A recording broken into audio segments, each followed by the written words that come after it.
Selamat pagi, Cakwi Radar. Ketemu kembali di Radar Tegal TV. Seperti biasa, yang lalu-lalu kita akan bahas tentang DBH CHT, dana bagi hasil cukai hasil tembakau. Kali ini kita kembali menghadirkan narasumber dari Dinas Pertanian dan Ketahanan Pangan dengan Pak Kepala Dinasnya, Bapak Agus Sukoco, SPMSI, dan ini sekalian dengan praktisinya dari petani, Mas Hafid. Ini petani tembakau ini. Langsung saja ke Mas Agus. Oh, Mas Agus masih muda soalnya. Iya Mas, ini kan dana bagi hasil cukai hasil tembakau itu. Itu kalau di Dinas Pertanian itu peruntukannya untuk apa saja, Mas? Oke, kalau sesuai dengan Peraturan Menteri Keuangan di situ sudah dijelaskan dengan detail ya, Pak. Itu ada untuk program penegakan hukum, kesejahteraan masyarakat maupun yang lain, kesehatan ya. Tiga bidang itu terkait dengan Dinas Ketahanan Pangan dan Pertanian. Kalau dulu Dinas Pertanian dan Ketahanan Pangan. Sekarang Ketahanan Pangan dan Pertanian. Oh, siap. Peruntukannya memang untuk peningkatan kualitas bahan baku. Artinya kualitas bahan baku tembakonya diharapkan bisa lebih baik dengan adanya dukungan dari DBH CHT itu. Berarti ini sekalian ke programnya, kegiatannya atau bagaimana nggih? Kupas tuntas ini. Nggih.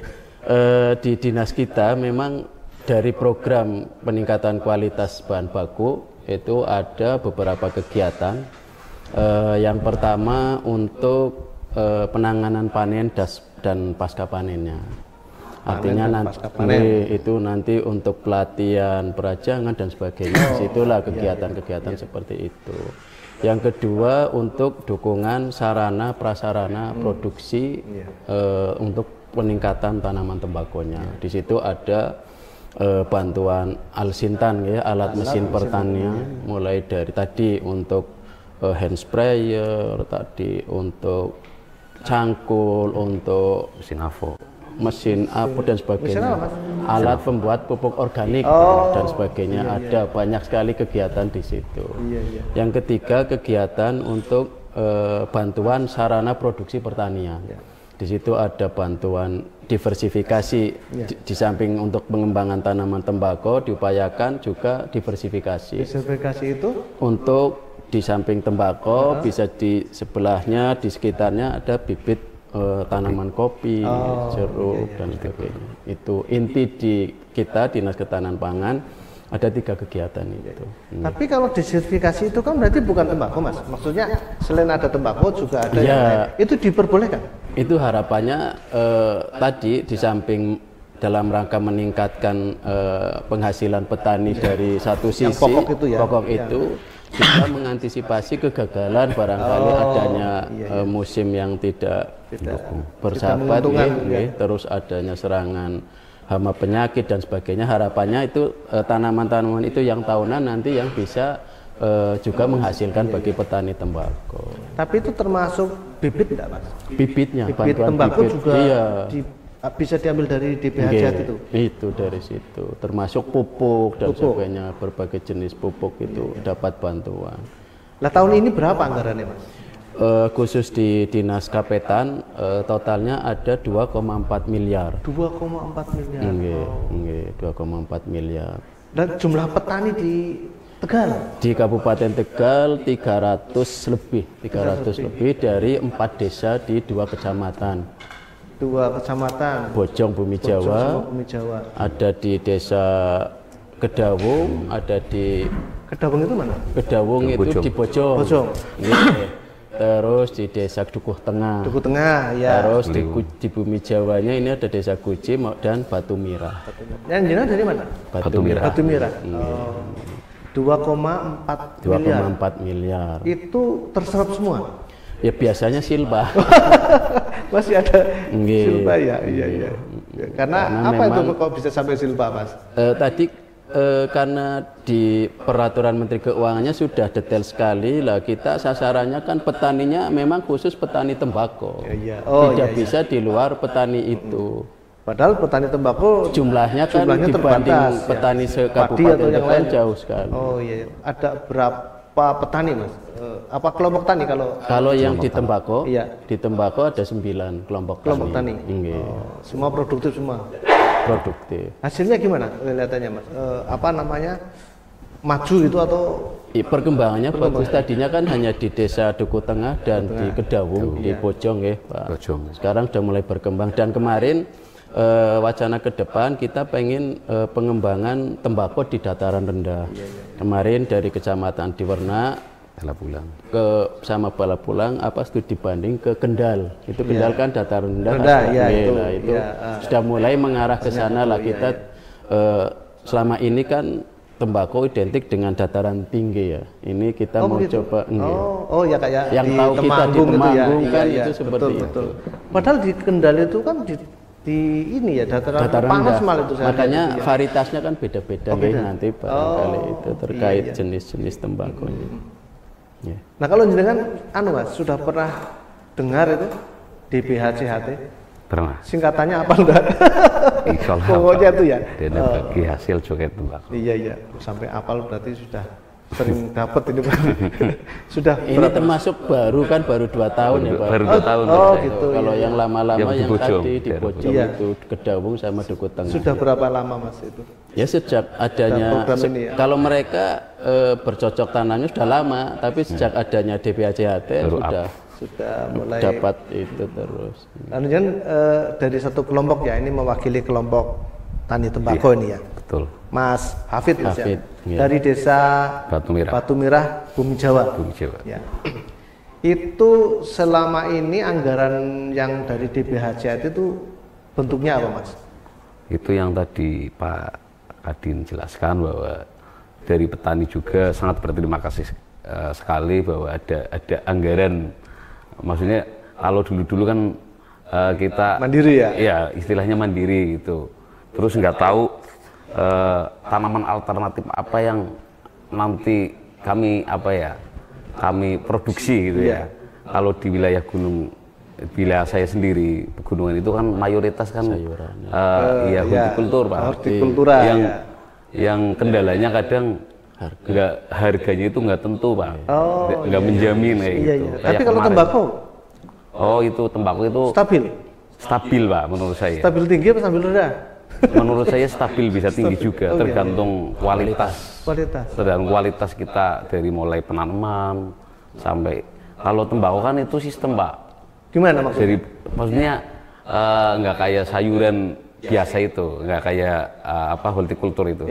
Berarti dari mulai pembibitan, terus pemeliharaannya, terus cara mengolahnya itu berkaitan semua Pak. Mau nyari tembakau yang berkualitas itu harus dari mulai awal sampai pasca panen itu harus tahu. Itu urutannya harus jelas itu ya Mas. Iya harus ya tersistem tadi lah ya. Iya tersistem kayak gitu. Nah itu jualnya gampang Mas?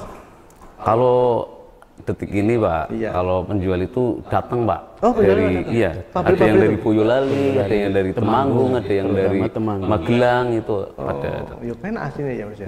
Jadi kita jual basah aja sudah laku. Sebagian yang jual basah, sebagian kami olah. Maksudnya buat training Pak. Gitu ya. Siapa tahu kedepannya syukur ya Pak di Kabupaten Tegal itu ada gudang Pak. Jadi kami juga bisa ngejualnya ke situ nggak jauh-jauh. Walaupun sekarang juga diambil dari orang-orang Temanggung, dari Pakul Temanggung, dari Pakul Boyolali itu. Datang langsung. Nah itu kembali ke dana DBHCHT tadi Mas. Itu yang diterima bentuknya apa? Kalau dari kami itu yang diterima kalau dari petaninya. Itu berupa prasarana pertanian, misalnya barang, bentuk barang seperti apa? Misalnya sprayer, itu kan kita kelompok banyak Pak. Kalau membutuhkan sprayer kan itu ada bantuan sprayer, terus ada lagi mesin UFO itu buat AVO itu alat buat pembuatan itu pupuk organik. Bahannya apa Mas? bahannya itu dari itu kohe sama kotoran hewan, kohe sama itu ya tanaman-tanaman ya, yang sudah. Bedanya sama mos itu apa yang cair itu? Oh, itu bisa jadi kan itu untuk molnya bahan mol ya, saja. Oh iya, mol ya Mas ya. Lah selain yang bentuknya barang ada lagi yang jenengan terima gitu? Itu ada BLT Pak, cuman dari beda lagi ya. Itu beda lagi kita. Oh, karena tanggung jawab tupoksi dinas kan beda-beda. Iya, kalau dari dinas ketahanan pangan tuh tadi karena kaitannya dengan peningkatan kualitas bahan baku. Iya, jadi bentuknya Mas itu ya. Nggih, barang. Padahal kalau beli sendiri sprayer berapa Mas? Ada yang 1.400.000, ada yang 900 itu. Kalau tahun ini berapa Mas besaran ininya? Besaran anggaran DBHC untuk petani? Tadi 2,4 tadi ya? 2,4 lah ini untuk alsinnya apa ini alsin ada alat mesin yang tadi itu ada hand sprayer, ada power sprayer, ada alat penyiang gulma, pengolah tanah, ada alat angkut roda 3 berarti kayak Tosa ya, cuma baru 3 unit yang itu terus regen itu untuk jemur itu loh kayak bambu-bambu yang kotak-kotak anjangan itu ya. Terus alat perajang tembakau itu yang itu berupa besi seperti itu. Tanggapannya gimana Mas ada bantuan kayak gitu? Tanggapannya kurang itu ya? Enggak lah, maksudnya kayak gini. Tanggapan kami dari petani sendiri sangat berterima kasih karena support dari Dinas Pertanian terutama ada anggaran seperti itu istilahnya sampailah. Sampai ya? Iya, sampai istilahnya sesuai gitu ya, sesuai dengan apa keinginan dari petani. Selama ini kan kalau dulu kan belum pernah, Pak. Maksudnya belum ada sih ada udah, tapi kalau sekarang karena emang dari Dinas Pertanian sampai ke tingkat penyuluhnya penyuluh pertanian itu sangat intens juga, saya sangat berterima kasih.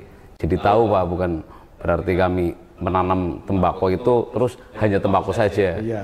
Kami sendiri tadi yang Pak Kepala ya tadi bilang bahwa ada tanaman yang lain. Kami jadi tahu kopi juga Pak. Oh, yang sebelumnya melulu tembakau. Selain tembakau juga kami juga kalau buat pinggirannya buat tanaman tahunannya itu berarti penanaman kopi yang lumayan lah. Iya. Sering kami juga diajak pameran sampai ke provinsi, terus di situ kenal dengan teman-teman wilayah dari kabupaten lain, kami belajar bisa studi banding ya itu. Bahkan dari Temanggung sendiri, terus dari Kudus, dari mana juga saya jadi lebih lebih wawasan pertaniannya itu jadi bisa berkembang. Meningkatkan itu ya Mas ya. Mudah-mudahan buat petani ada kejelasan nanti untuk ada istilahnya ada gudang di wilayah Kabupaten Tegal seperti itu. Harapannya itu ya. Itu bisa diambilkan dari DBHC nggak Mas? Gudang itu tadi itu. Kalau gudang untuk penyimpanan memungkinkan saja, tapi barangkali yang dimaksud Mas Hafid itu pembeli yang bisa mengepul. Yang ada di sini ya. Memang peluang usaha bagi masyarakat kita untuk menampung biar tidak diambil mentahan oleh orang luar itu loh. Keuntungannya apa Mas kalau gudang di sini itu?